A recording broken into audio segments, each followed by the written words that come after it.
หักไม้กว่าชีวิตจะหายแล้วก็จากไป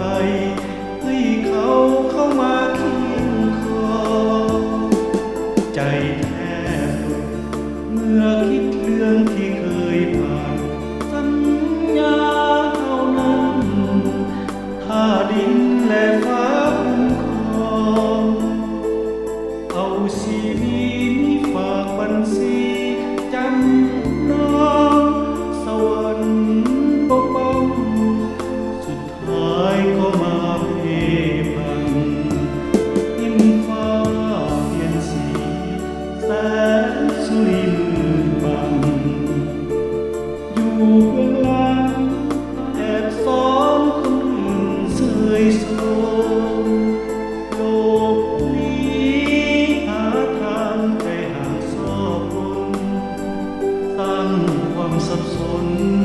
เหมือนคนบ่มีหั